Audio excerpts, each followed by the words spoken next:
নমস্কাৰ বন্ধু বান্ধৱীসকল 10 ডিসেম্বৰৰ পিছত আপোনাৰ চেনেলটি বন্ধ হৈ যাব নেকি হয়তো বন্ধ হৈ যাব পাৰে সেইবাবে আগতীয়াকৈ ইউটিউবৰ ফালৰ পৰা এটি মেইল কৰিছে যে ইউটিউবে কিছুমান নীতি নিৰ্দেশনা জাৰি কৰিছে নতুন চৰ্ত জাৰি কৰিছে এই চৰ্তবিলাক কিনো চাওঁ আহকচোন আৰু যিসকলৰ এনেকুৱা এটি মেইল আহিছে changes to YouTube's terms of service ইউটিউবে এনেদৰে দিছে মেছেজটি মেইলটি মই দেখুৱাই দিছোঁ আপোনালোকক we are updating our terms of service to improve readability and transparency এনেদৰে দিছে এই মেইলটি আপোনালোকৰ হয়তো আহিছে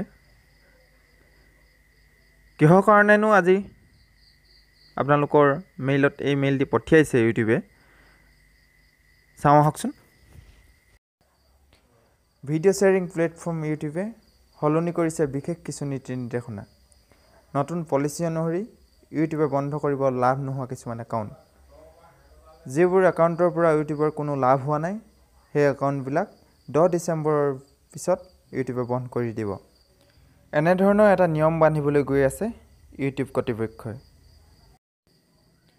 10 ডিচেম্বৰৰ পৰা কাৰ্যকৰী হ'ব ইউটিউবৰ এই নতুন চৰ্ত ইতিমধ্যে বিগত সপ্তাহৰ পৰা ইউটিউবে যিসকলে ইউটিউব ব্যৱহাৰ কৰে তেখেতসকললৈ এই সন্দৰ্ভত মেইল যোগে অৱগত কৰিছে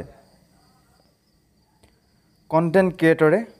ইউটিউবৰ সেৱাৰ নতুন চৰ্তৰ ওপৰত নিৰ্দেশনা জাৰি কৰিছে এই নতুন চৰ্ত অনুসৰি পূৰ্বৰ যিসকল ব্যৱহাৰকাৰী তেখেতসকলৰ একাউণ্ট ব্যৱসায়িকভাৱে যদি ব্যৱহৃত নহয় সেই একাউণ্টসমূহ বন্ধ কৰিব অৰ্থাৎ আপোনাৰ একাউণ্টৰ পৰা যদি ইউটিউবৰ কোনো লাভ নহয় তেন্তে হেয়া ইউটিউব প্লেটফৰ্মৰ পৰা আপোনাক চেনেলটি অতৰাই পেলাব অৱশ্যে যিবিলাক চেনেল মনিটাইজ হৈ আছে অৰ্থাৎ যিবিলাক চেনেলৰ পৰা ইউটিউবৰ লাভ হৈ আছে সেইবিলাক চেনেলৰ কোনো চিন্তাৰ কাৰণ নাই যিসকল ইউটিউব চেনেল এতিয়ালৈকে মনিটাইজ হোৱা নাই বা তেওঁলোকে ভিডিঅ' আপলোড ৰেগুলাৰলি কৰা নাই তেখেতসকলৰ বাবেহে এইটো এটা চিন্তাৰ কাৰণ